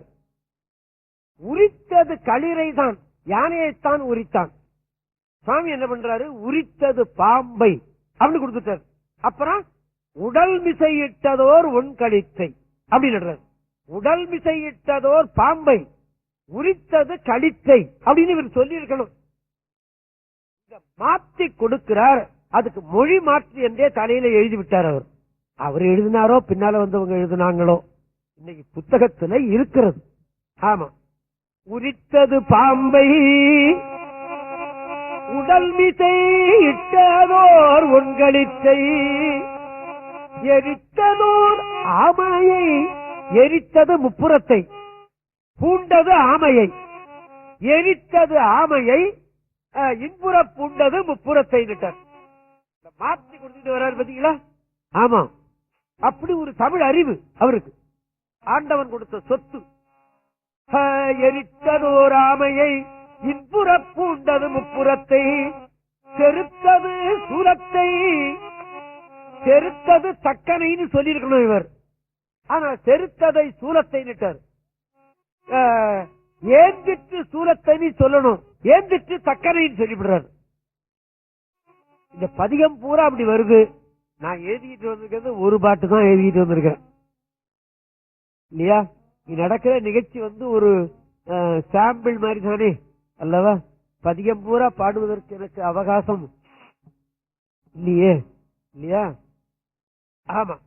செருத்தது சூலத்தை ஏந்தித்து தக்கனை வேள்வி பன்மூல் விரித்தவர் வாழ்தரும் வெங்குருமேவியுள் விற்றிருந்தவரே உரித்தது பாம்பை உடல் மிதையிட்டதோ பொன்களிச்சை உரித்தது பாம்பை உடல் மிதையிட்டதோ பொன்களிச்சை தெரித்ததோ ராமையை பின்புற பூண்டது முப்புறத்தை செருத்தது சூலத்தை சேர்ந்திட்டு தக்கனை கேள்வி பன்னூல் விதித்தவர் வாழரும் செங்கூரு மேவியுள் விற்றிருந்தவரே. இப்படி இது இசைப்பாடலாகவே வருகிறது. இப்படி கருத்து நிறைந்த பாடல் இசைப்பாடலாகவே அவர்கள் செய்து வைத்திருக்கிறார்கள். நமக்கு கொடுக்கப்பட்ட ஒரு அருள் சொத்து என்பதை நாம எண்ணிக்கொள்ளணும். இன்னொன்னு, ஏகபாதம் அப்படின்னு ஒரு திருப்பதிகம் காணப்படுகிறது. ஏகபாத மூர்த்தி என்று சிவனுடைய உருவத்தை சொல்லும் போது ஒரே காலில ஒரு உருவம் காட்டப்படுகிறது. கோயில்ல பாத்தீங்கன்னா தெரியும், ஏகபாத மூர்த்தி என்று அதற்கு பேர். ஒரே பாதம் தான் இருக்கும். அதே போல இவர் என்ன பண்றாரு, ஏகபாதம் என்ற பெயரிலே ஒரு திருப்பதியம் பாடுகிறார். பிரமபுரத்துறை பெம்மான் எம்மான். இந்த ஒரு வரியே நாலு வரியிலையும் வருகிறது. பிரமபுரத்துறை பெம்மான் எம்மான், பிரமபுரத்துறை பெம்மான் எம்மான், பிரமபுரத்துறை பெம்மான் எம்மான் அப்படியே வருது. இது ஏகபாதம் என்று அந்த பெயரோடு ஒரு திருப்பதியம் இருக்கிறது. என்ன வருகிறது, விண்டலர் பொழிலணி வேணுபுரத்தரன், விண்டலர் பொழிலணி வேணுபுரத்தரன், விண்டலர் பொழிலணி வேணுபுரத்தரன், புண்டரிகத்தவன் மேவிய புகழியே, புண்டரிகத்தவன் மேவிய புகழியே, புண்டரிகத்தவன் மேவிய புகழியே, புண்டரிகத்தவன் மேவிய புகழியே என்று வருகிறது. அற்புதமான திருப்பதியத்திலே இதுவும் ஒன்று. நீங்க நினைக்கலாம், இந்த மாதிரி பாட்டெல்லாம் யாரும் பாடுவதில்லையே அப்படின்னு. நாம என்ன பண்ணலாம், ஏதோ சந்தர்ப்பம் வரும்போது 4 பாட்டை பாடிவிட்டு அன்னைய நிகழ்ச்சியை நாங்க முடிச்சுக்கிட்டு போறோம். இல்ல இத பாடத்தான் வேணும் அப்படின்னு யாராவது வற்புறுத்தி கேட்கிறவங்க இருந்தா நாங்க அதை தயார் பண்ணிட்டு பாட வேண்டிய நிலையில நாங்க இருக்கிறோம் என்று மாத்திரம் உங்களுக்கு நான் தெரிவித்துக் கொள்கிறேன். அடுத்தது ஒரு அற்புதமான திருப்பதியும் 1வது திருமுறையில.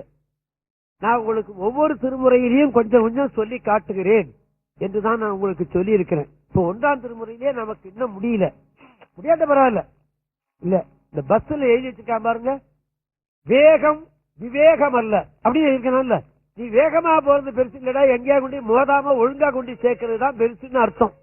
அதனால நம்ம முடிக்கிறத பத்தி கேள்வி கிடையாது, எல்லா விஷயத்தையும் சொன்னோமா என்பதுதான் நமக்கு இங்க தேவை அல்லவா. அடுத்தது திரு எழுக்கூத்திரிக்கை அப்படின்னு ஒரு பதிகம் காணப்படுகிறது. மிக அற்புதமான திருப்பதிகம், எல்லாமே அப்படித்தான், அது இது சிறப்புடையார். திரு எழுக்கூத்திரிக்கை என்று அதற்கு பேர்.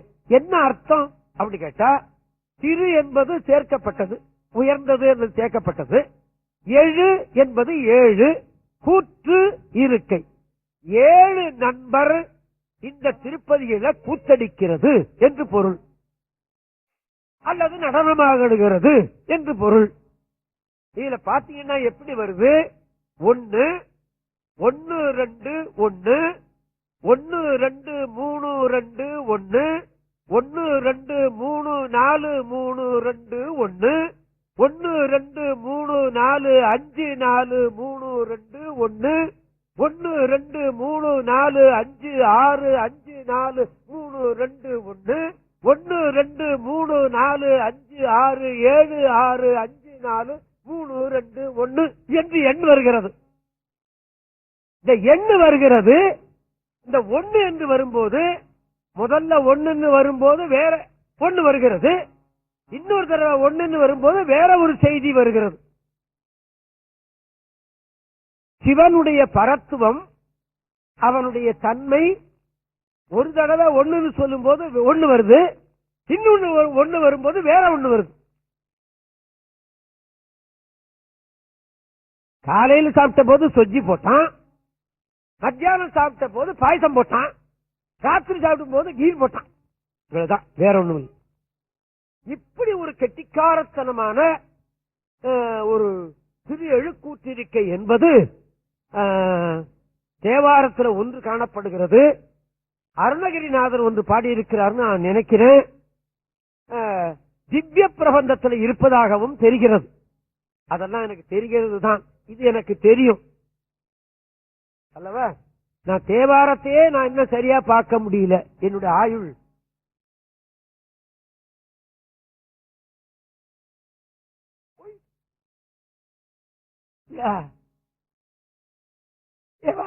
எனக்கு நேரம் இல்லை, ஆயுள் பத்தல, 80 வயசாயிடுச்சு. நான் இன்னொன்னு எங்க பார்க்க போறேன் இல்லையா? ஆமா, இந்த பதிகத்தை பாடிய வரலாறு ஒன்று சொல்லுகிறார்கள். அது பெரிய புராணத்தில் வல்ல, செவிவதி அதாவது இந்த கர்ண பரம்பரை செய்திகள் என்று சொல்லுகிறார்கள். அது என்ன அர்த்தம்?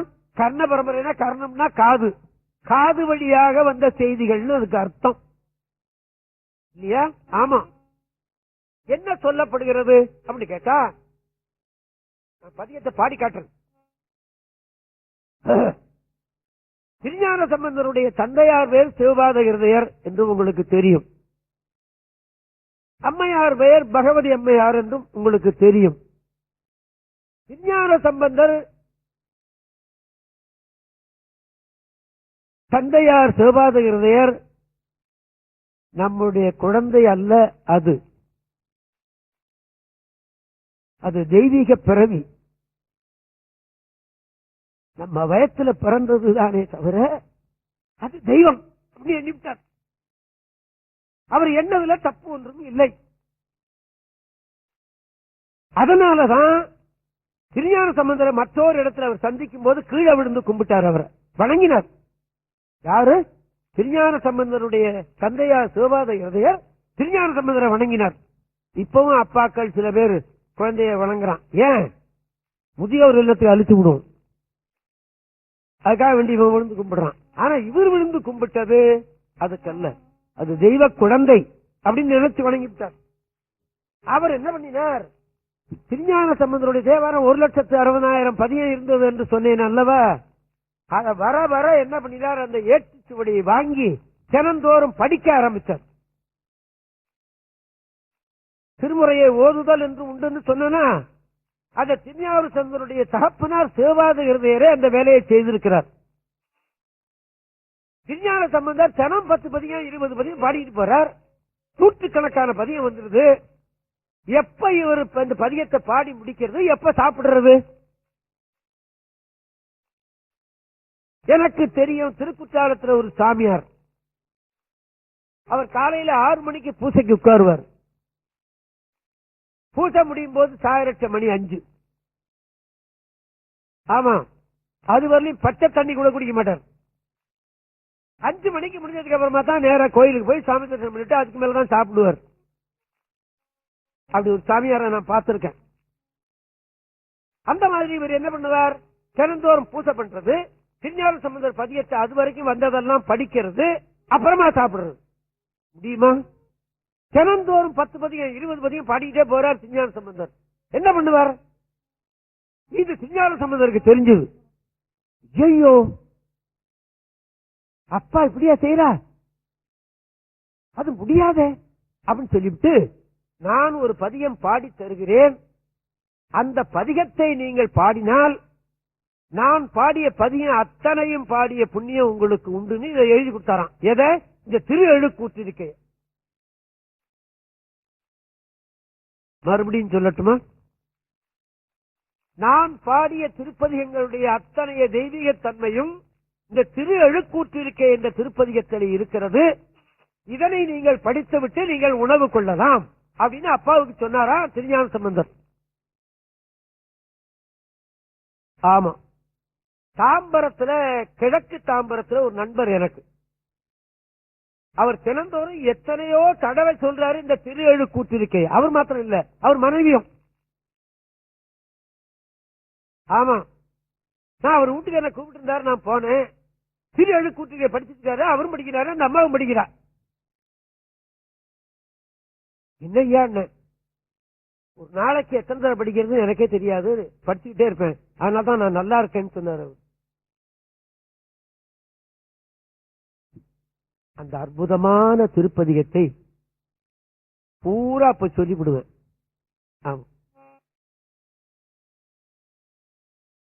பொருள் எளிதிலே விளங்காது. புத்தகத்தை வைத்து 1 2 1 1 2 3 2 1 வருகிறதா என்று நீங்கள் பார்த்துக் கொள்ளுங்கள். இங்க நான் உங்களுக்கு மேப் போட்டு காட்ட முடியாது, என்னுடைய புத்தகத்தில் நான் அப்படி எழுதி வச்சிருக்கேன். நான் என்ன பண்ண முடியும் இல்லையா? ஆமா, ஓர் உருவாயினை 1 வந்துட்டா, மானாங்காரத்து ஈரியல்பாய், ஈர் என்பது 2 வந்துட்டா, ஈரியல்பாய் 1 வந்துட்டு பாருங்க. விண்முதல் பூதலம் ஒன்றிய இரு சுடர் 1 வந்துட்டு 2 வந்துருது. கும்பர்கள் பிறவும் படைத்து அழித்து அழிப்ப மும்மூர்த்திகளாயினை 3 வந்துட்டா. இப்ப 2 வரணும். இருவரோடு ஒருவனாகி நின்றனை 2 1 வந்துட்டு பாருங்க. ஓரால் நீழல் மறுபடியும் 1 தொடங்குது. ஓரால் நீழல் ஒன்கடல் 2 முப்பொழுது ஏற்றிய 4 ஒளிநெறி காட்டினை நாட்டம் 3 ஒளிநெறி காட்டினை நாட்டம் 3 கோட்டினை இருநதி அரவமோடு ஒருமதி சூடினை ஒரு தாள் ஈரையின் மூவிலை சூலம் நாற்கால் மான்மறி 5 அரவம் ஏந்தினை காய்ந்த 4 மும்மதத்து இருகோட்டு ஒரு கரி ஈடழித்து உரித்தனை ஒரு தனு இருகால் வளைய வாங்கி முப்புறத்தோடு நானிலமஞ்ச கொன்று தலத்துற அவுணரை அறுத்தனை 5 4 அந்த கரணம் முக்குணம் இருவழி ஒருங்கிய வானோர் ஏத்த நின்றனை ஒருங்கிய மனத்தோடு இருபிறப் போர்ந்து முப்பொழுது குறை முடித்து நான்மறையோதி 5 வேள்வி அமைத்தாரங்கம் முதல் எடுத்து ஓதி வரன்முறை பயின்று எழுவான் தனை வளர்க்கும் பிரமபுரம் பேணினை 60 முரலும் வேலுபுரம் விரும்பினை இகலி அமைந்துணர் புகலி அமைந்தனை பொங்கு நாற்கடல் சூழ் வெங்குரு விளங்கினை பாணி மூவுலகும் புதிய மேல் மிதந்த தோணிபுரத்து உறைந்தனை தொலையா இருநிதி வாய்ந்த பூந்தரா ஏய்ந்தனை வரபுரம் என்றுணர். வரபுரம் என்று உணர்தான் பல புத்தகத்திலே பதிப்பிச்சிருக்காங்க. அதை இப்பொழுது ஆராய்ச்சியாளர்கள் நன்றாக பார்த்து அது ஒன்று உணர்தான் என்று இருந்திருக்கணும். என்று உணர் என்று வரவில்லை. என்று உணர்ந்து வந்தா அந்த ஒன்று வரவில்லை அங்கே. அதனால ஒன்று என்பதுதான் என்று தீர்மானம் பண்ணி இருக்கிறார்கள். அது சரியே இல்லையா? எழுதினவன் ஏட்ட கெடுத்தான், படிச்சவன் பாட்ட கெடுத்தான். அப்படிதான் அது போயிருந்திருக்கிறது. இப்ப நல்ல விழிப்பு உணர்ச்சியில் அதை திருத்தி இருக்கிறார்கள். இந்த இடம் ஒன்று மாத்திரம். ஆமா, வரபுறம் ஒன்றுணர் சிறபுறத்துறைந்தனை ஒருமலை எடுத்த இருதிரலரக்கன் விரல் கெடுத்தருளினை புறவம் புரிந்தனை. சிவகாசியிலிருந்து ஒரு புத்தகம் வெளியாகி இருக்கிறது. கு சுந்தரமூர்த்தி என்று ஒருவர், அவர்தான் பதிப்பாசிரியர். அதுல தான் திருத்திருக்கிறார் அவர். ஆமா, முன்னீர் துயிந்தோ நான் முகனறிய பண்போடு நின்றனை கண்பை அமர்ந்தனை ஐயரும் அவனரும் அறுவகை தேரரும் ஊழியும் உணரா காடி அமர்ந்தனை எச்சன் ஏழிசையோ கொச்சையை மச்சினை 6 பதம் 5 கல்வியும் மறைமுதல் 4 3 காலமும் தோன்ற நின்றனை இருமையில் ஒருமையும் ஒருமையில் பெருமையும் மறுவிலா மறையோர் கழுமல முதுபதி கவுனியன் கட்டுரை கழுமல முதுபதி கவுனியன் அறியும் அணைய தன்மையை ஆதலின் நின்னை நிறைய வல்லவர் இல்லை நிலத்தே என்பது இந்த திருப்பதிகம். இந்த திருப்பதிகத்தை இந்த பொருள் சொல்லும் போது இவ்வளவு சிரமமா இருக்கு. இல்லாட்டி நான் வீட்டுல என்ன பண்ணுவேன், ஒரு ரூபாயினை மானாங்கார தீரியல்வாய் ஒரு விண்முதல் பூதலம் ஒன்றிய இரு சுடர் ஒன்பது பிறவும் படைத்தளி தளிப்பம் ஊர்த்திகளாயினை இருவரோடொருவன் ஆசி நின்றனை ஓரால் நீழல் ஒன்களது இரண்டும் முப்பொழுது எத்திய நால்வர் கொடியை காட்டினை நாட்ட மூன்றாக கோட்டினை இருநதி அரவமோடு ஒருமதி சூடினை ஒரு தாளிகிறேன் முவிலை சூலம் நாற்கால் மான்மரி ஐந்தரை அரவம் எந்திரை காய்ந்த நால்வாய் மும்மத திருகோட்டொருகரி ஈழறி துளித்தனை ஒருதது இருகால் வளைய வாங்கி முப்புறத்தோடு நானிடமஞ்ச கொண்டு தளத்துற அவனத்தினை ஐம்புல நாளாம் அந்த கரணம் முக்குணம் இருவழி ஒருங்கியவானோர் ஏத்தன் இந்தனை ஒருங்கிய மனத்தோடு இருபுறப்போர்ந்து ஒப்பொழுது குறைமுடைத்து நான் மறையோதி ஐயுகை வேள்வி அமைத்தார் அங்க முதலெழுத்தோதி வரன்முறை பைந்தது வாந்தன வளர்க்கும் பிரபுரம் பேணினை அறுபது முரலும் வெடுபுறம் விரும்பினை இகழி அமைந்துண புகழி அமர்ந்தனை பொங்கு நாற்கள் சுரு வெங்கு விளங்கினை பாணி மூலகம் புதையல் மிதந்த தோணிபுர துறைந்தனை தொலையா இருநிதி வாய்ந்த பூந்தராய் ஐந்தனை பரபுரம் என்று சிறபுற துறைந்தனை ஒருமலை எடுத்த இருதரை அரக்கன் விரல் கெடுத்தருணை புறமும் புரிந்தனை முன்னீர் தூய்ந்தோ நான்முகன் அறிய பண்போடு நின்றனை சண்பை அமர்ந்தனை ஐயரும் அமலரும் அறுவகை தேரரும் ஊழியும் உணரா காழி அமர்ந்தனை எத்தனை செய்து கொச்சியை மெச்சினை ஆறு பதம் ஐந்தவர் கல்வியும் மறைமுதல் நான்கும் மூன்று காலமும் தோன்ற நின்றனை இருமையின் ஒருமையும் ஒருமையின் பெருமையும் மறுவிலா மறையோர் கழுமல முதுமதி கவுனியன் கட்டுரை கழுமல முதுமதி கவுனியன் அறியும் அறைய தன்மையை ஆதலின் நின்னை நினைய வல்லவர் இல்லை நிலத்தே. இது தினந்தோறும் பாராயணத்தில் இப்படி சொல்லிவிடுவேன். விளக்கம் சொல்லி பாடி காட்டும் போது தடுமாற்றம் ஏற்படுகிறது இல்லையா? ஆமா, தினந்தோறும் 3 தடவை சொல்லுவேன். ஏன்? திருஞான சம்பந்தர் தகப்பனாரே அதை படிச்சாரு. நாம தூசு மாத்திரம் வாய் கொடுத்திருக்கிறான், நெஞ்சு கொடுத்திருக்கிறான், சொல்லி விடுவோமே, புண்ணியம் வர்றது வந்துட்டு போகுது இல்லையா? ஆமா. அதனால இந்த அற்புதமான திருப்பதிகம் இத நாங்க மேடையில பாடுறது. ஏன்? எங்களுக்கு பாட முடியவில்லை என்பது ஒன்று, பாடினா இவர்கள் கேட்பார்களா அப்படின்னு ஒரு அச்சம், ரெண்டும் வருத. நான் பாடும்போது ஒருத்தர் இல்லைன்னா என்ன சொல்லுவான்? யோ, இந்த தர்மபுர சாமிநாதனை கூப்பிட்டு பாட வச்சீங்க, ஐயோ ஏண்டா கூப்பிட்டோம்னு ஆயிப்போச்சு, ஒருத்தர் கூட கிடையாது அப்படின்னு ஏசுவானே. அடுத்தபடி எங்கேயும் என்ன நிகழ்ச்சி கூப்பிட மாட்டானே அப்படிங்கிற ஒரு அச்சம் வருகிறது அல்லவா? அதனால பாடுறது இல்லை. யாராவது நான் பாடுறேன் நீ கேட்கிறியான்னு சொன்னா நிச்சயமா பாடிவிடுவேன் இல்லையா? ஆமா. இந்த அச்சத்தினாலேயே எவ்வளவோ பதிகங்கள் பாடப்படாமல் ஓய்விட்டு கொண்டிருக்கிறது. அதனுடைய பாவம் தானோ என்னமோ தெரியல. இப்ப எல்லாத்தையும் டேப் ரெக்கார்ட்ல பாடி வச்சுட்டா நாங்க கேட்டுக்கிறோம் அப்படின்னு சொன்னது மாதிரி இப்ப எல்லாத்தையும் பாடி வச்சுட்டா நீங்க சௌரியமா கேட்டுக்கிட்டே இருக்கலாம் இல்லையா? ஆமா என்று சொல்லி இது ஒரு அற்புதமான திருப்பதிகம். திரு எழுக்கூத்திரிக்கை என்று பேர். விஞ்ஞான சம்பந்தருடைய திருப்பதிகத்துல முதல் திருமுறையில இப்படி ஒரு தெய்வீகமான பதிகம் இருக்கிறது என்று நீங்கள் எண்ணிக்கொள்ளுங்கள். அடுத்தது மேகராக குறிஞ்சி என்று ஒரு பண்ணு இருக்கிறது. பண் என்பது இப்ப ராகம் சொல்றாங்களே இல்லையா?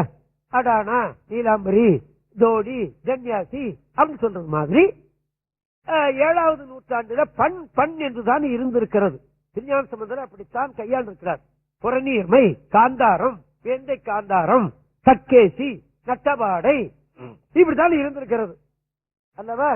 அதத்தான் நீங்க பன்னிசை ஆராய்ச்சியில 40 வருஷமா இந்த தமிழ்ச்சங்கம் செய்த ஒரு பெரிய புண்ணியம். அதெல்லாம் எப்படி எப்படி பாடுறது என்று இந்த ஓதுவார்கள் எல்லாம் கிட்டத்தட்ட ஒரு 50 வருஷமா 50 ஓதுவார்களை கூப்பிட்டு, வயதானவங்களை எல்லாம் கூப்பிட்டு, சின்ன பிள்ளைகளையும் கூப்பிட்டு அதை பாட சொல்லி அதை சரி பண்ணி வைத்திருக்கிறார்கள். அந்த புண்ணியத்தை ஏற்றுக்கொண்டது இந்த தமிழ்ச்சங்கம். அதுக்கு மிகவும் முயற்சியாக இருக்கிறவர், பாராட்டுதற்குரியவர் LPKR. ஆமா, நான் அண்ணாமலை பல்கலைக்கழகத்தில் இசைக்கல்லூரியில படிக்கும் போது அவர் இசைக்கல்லூரிக்கு அட்வைசரி கமிட்டி பிரசிடண்டா இருந்தார்.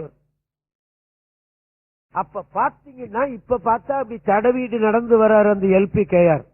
அப்ப அந்த பஞ்சகட்சம் வட்டி குதிரை மாதிரி வருவார். ராமையா வாசர் அப்ப பாத்துறீங்களா? அவர பாத்துருக்க மாட்டீங்க. ஆமா,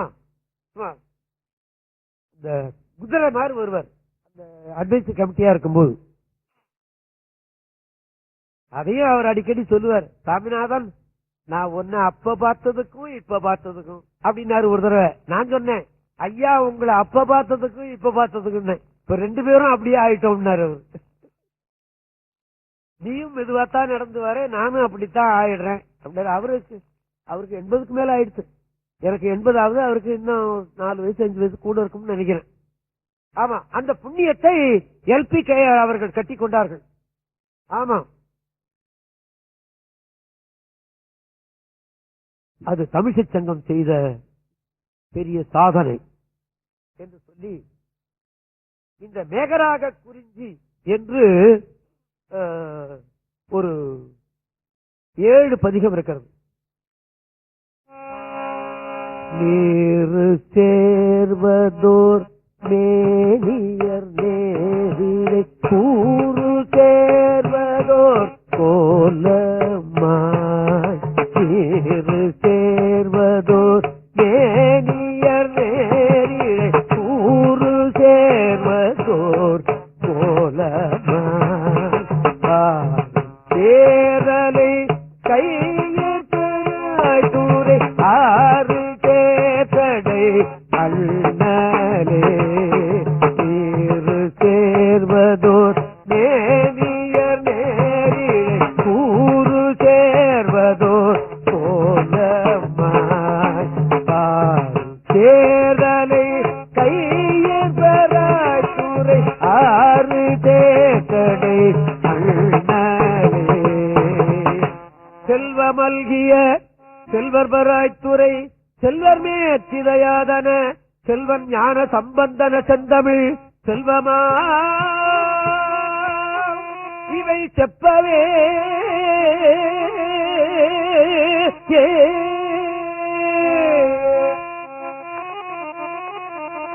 புலனையுதும் பொறிகலங்கி எரிமயங்கி அறிவழிந்திட்டு ஐமேலுந்தி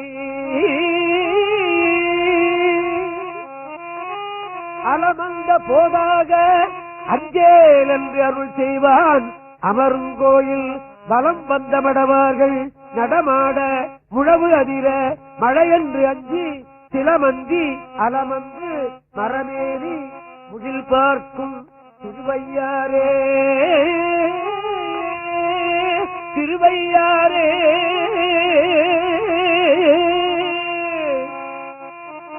வெத்தவன் பொடி பூசும் மார்பில் விரிநூர் ஒருவர் பொருந்த கந்தமல்கு குழலியோடும் கடிபொழில் கட்சி தன்னுள் அந்தமில் குலத்தார் அவர் போற்ற அணங்கினோடு ஆடல் புரி என்னை மேவிய ஏகம்பம் சேர இடர்கெடுமே.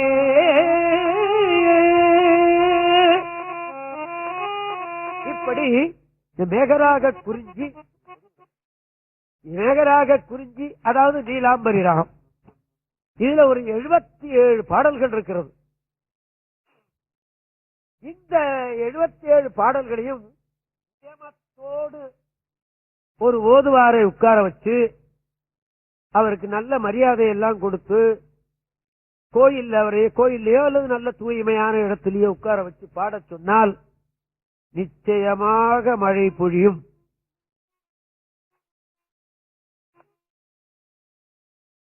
இது நான் பார்த்தது. ஆமாம், நான் பார்த்தது.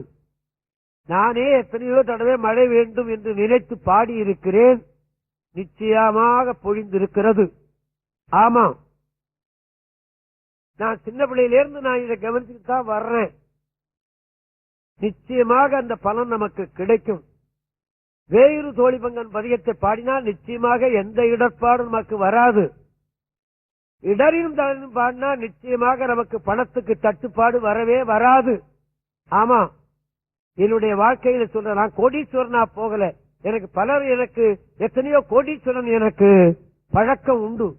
யாரையும் எனக்கு 1000 ரூபாய் கடன் கொடு என்று நான் கேட்டவனே கிடையாது. ஆமா, நிச்சயம் என் மடியில இப்பவும் 1000 ரூபாய் இருக்கு. இது போரும் அல்லவா? ஒருத்தரையுமே நான் கை நீட்டி காசு வாங்காமல் நான் என்னுடைய வாழ்க்கையை நடத்திட்டு போயிட்டேன்னா அதை விட வேற என்ன வேணும், என்ன தேவை? தேவை இல்லையே. 1940 நான் வேலை பார்த்து தேவாரம் படிக்கிறது 1942 தான் வந்தேன். 2/7/42 தான் என்னுடைய விதி தேவாரத்துக்கு கொண்டாந்து சேர்த்தது. அதுக்கு முந்தி நான் வேலை பார்க்கும் போது 4 முழ வெட்டி 7.5 அணாவுக்கு 7.5 அணா 7.5 அணான்னு 2 வேட்டி வாங்கினேன். தேவாரம் படிக்க வந்தா நான் வேட்டியே வாங்கல. 42 இருந்து இன்னே வரலையும் யாரோ கொடுத்துக்கிட்டு இருக்கான், யாரோ கொடுக்கிறான். ஆமா, இம்மையே தரும் சோறும் கூரையும் என்பது சுந்தரனுடைய வாக்கு. நான் கட்டிக்கிறேன்னா அந்த வெட்டிலாம் நான் வாங்கினதே அல்ல. 1942 இருந்து நான் வாங்கல. காரணம் என்ன? சுவாமி சொன்னார், இம்மையே தரும் சோறும் கூரையும் உனக்கு கிடைக்குமிடாட்டார், கிடைச்சிட்டே. அந்த மாதிரி இந்த தேவாரத்தை பாடினால் மழை பொழியும் என்று சொல்லுகிறார்கள். பக்தி சிரத்தையோடு நாம் அந்த செய்ய சொன்னால் நிச்சயமாக மழை பொழியும். நான் பார்த்திருக்கிறேன், நிச்சயம் அது கிடைக்கும் என்று நான் உங்களுக்கு நினைவூட்டிக் கொள்கிறேன். இந்த நேகராக கொஞ்சே ஒரு 4 பாட்டு உங்களுக்கு நான் பாடி காட்டினேன். அடுத்தது 1ஆம் திருமுறை இந்த மாதத்தோடு நிறைவு பெறுகிறது. யாழ்மூடி என்று ஒரு பதிகம் காணப்படுகிறது. நீங்க நினைக்கலாம், என்னடா பெரும்பகுதி பேசிக்கிட்டே இருக்கிறார பாடலையே அப்படின்னு. நான் தான் நிறைய பாடி இருக்கிறேனே, நிறைய பாட்டு டேப்ல இருக்க, கேட்டுக்கலாமே. இந்த செய்திகள்லாம் நமக்கு கிடைக்காதல்லவா? ஆமா என்று நீங்கள் எண்ணிக்கொள்ளுங்கள். ஆமா, திருஞான சம்பந்தரோடு யாழ் வாசித்திருந்தார் திருநீலகண்ட யாழ்ப்பாணர்னு ஒருவர். அவருடைய தாயார் ஊர் காரைக்காலுக்கு பக்கத்தில் இருக்கிற தருமபுரம். மாயூரத்துக்கு பக்கத்தில் இருக்கிற தருமபுரம் தான் நான் படித்தது, வேலை பார்த்தது, உண்டது, உணர்வு கொண்டதெல்லாம் இந்த தருமபுரம். இது யமதர்மன் பூஜை செய்த ஊர். எது? மாயூரத்துக்கு பக்கத்தில் ஆதீனம் இருக்கிற அது. அந்த தருமபுரம் காரைக்காலுக்கு பக்கத்தில் இருக்கிறது பஞ்ச பாண்டவர்கள் தர்மர் இருக்கார் இல்லையா, பெரியவர், அவர் பூஜை செய்தது என்பதை நீங்கள் நினைத்துக் கொள்ளுங்கள். அந்த ஊர்ல தான் இந்த திருநீலகண்ட யாழ்ப்பாணருடைய தாயார் ஊர். சுருங்க சொல்ல போனா திருநீலகண்ட யாழ்ப்பாணர் அந்த ஊர்ல தான் பிறந்தாருன்னு நினைக்கிறேன், தவறு இருக்கலாம். அந்த ஊருக்கு போனார் சாமி. அடியேன் பிறந்த ஊருன்னர். அந்த ஊர்ல என்ன சொல்லிட்டாங்க, ஆகா நம்ம ஊர்ல பிறந்த திருநீலகண்ட யாழ்ப்பாணர் திருஞான சம்பந்தருக்கு யாழ் வாசிக்கிறதுனால்தான் திருஞான சம்பந்தர பாட்டு உசத்தியா இருக்கு அப்படின்னு சொல்லிவிட்டாங்க. யார் முன்னேக்காரர் சொல்றாரு, நான் வாசிக்கிறதே அவர் பாடுது சரியா வருது, என்ன முடியாதுன்னு சொல்லிட்டாருன்னா என்ன பண்ணுவேன், இது எஸ்டியான்னு சொல்லிவிட்டு நான் பாட்டு பாடிக்கிட்டே இருப்பேன். உன் பாட்டுக்கு என் பாட்டுக்கு வருதா, உன் ஹார்மோனியத்துக்கு வருதா பாப்போம், நீ தனியா உட்காந்து வாசி பார்க்கலாம் அப்படின்லாம் போச்சு இல்லையா? ஆமா. அப்ப என்ன பண்ணினா திருஞான சம்பந்தர் ஒரு திருப்பதியன் சொன்னார். அந்த இசையில இருக்கிற ஒரு இன்பம் அந்த யாழ்ல வல்ல. இது விவகாரம், அது அப்புறமா பாத்துக்குவோம். அவர் என்ன பண்ணினார், இந்த யாழை போட்டு உடைக்க போயிட்டார். இந்த திருஞான சம்பந்தர் பாடும்போது இருக்கிற இன்பம் என்னுடைய யாழில வல்ல அப்படின்னு அவர் வருத்தப்படுறார். ஏன் வருத்தப்பட்டு தான் தீரணும். வாய்ப்பாட்டுல வரும்போது இசையும் வருகிறது, சொல்லும் வருகிறது. ஹார்மோனியத்தில் வாசிக்கும் போது ராகம்தான் வரும், சொல்லு வராது. அதனாலதான் வாய்ப்பாட்டு ஒஸ்தி அப்படின்னு சொன்னான் இல்லையா? மதர் மடப்பிடியும் மட அன்னமுவன்னதோ மதர் மடப்பிடியும் மட அன்னமுவன்னதோ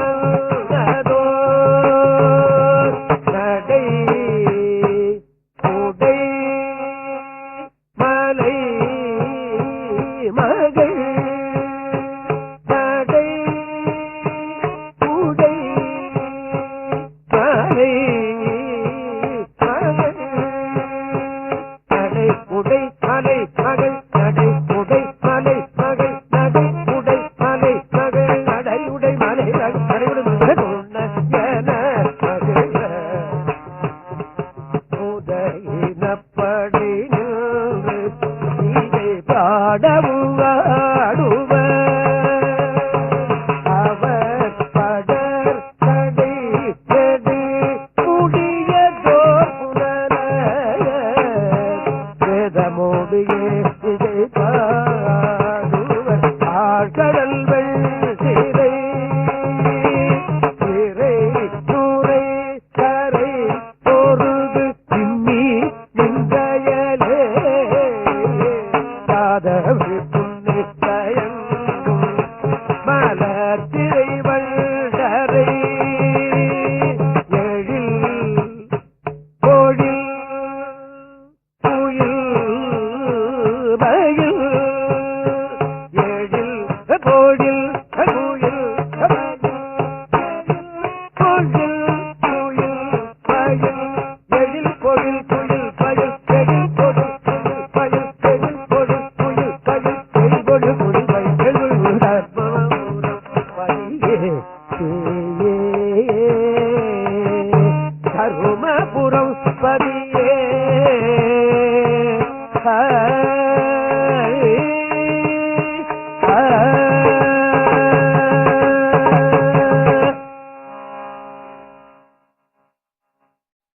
இந்த அற்புதமான திருப்பதிகம் இந்த 1ஆம் திருமுறையில கடைசியில காணப்படுகிறது.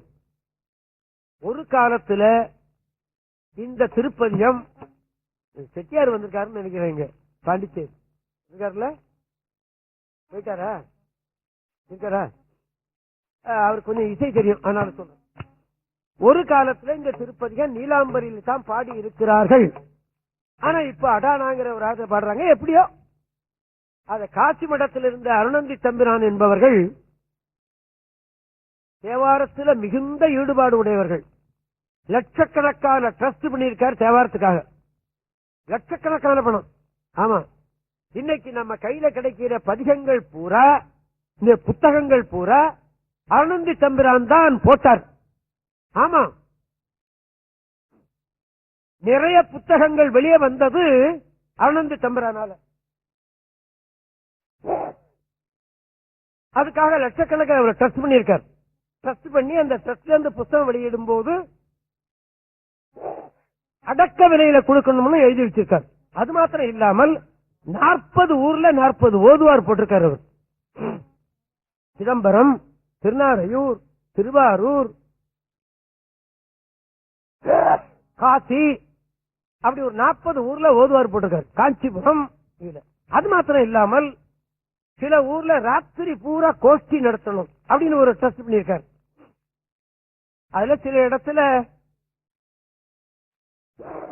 இப்போது கொஞ்சம் இழுபறியா நடக்குது. இப்ப இருக்கிற காசி மடாதிபதி எஜமான் நினைத்தால் அதை விட 10 மடங்கு செய்ய முடியும். சாமி அந்த சிவருமான் அந்த திருவுள்ளத்தை அவருக்கு கொடுக்கணும்னு நம்ம வேண்டிக் கொள்வோம் இல்லையா? ஆமா, எத்தனையோ பேரை தேவாரம் படிக்க சொல்லி தேவார ஓதுவாராக மாத்தி இருக்கிறார். அதுல நானும் ஒருத்தன். நான் சினிமா பாட்டெல்லாம் பாடிட்டு கிடந்தவன தேவாரம் பாடுறான்னு நான் வேலையை ரிசைன் பண்ணிவிட்டு தேவாரம் பாடி வந்தேன் இல்லையா? ஆமா, அந்த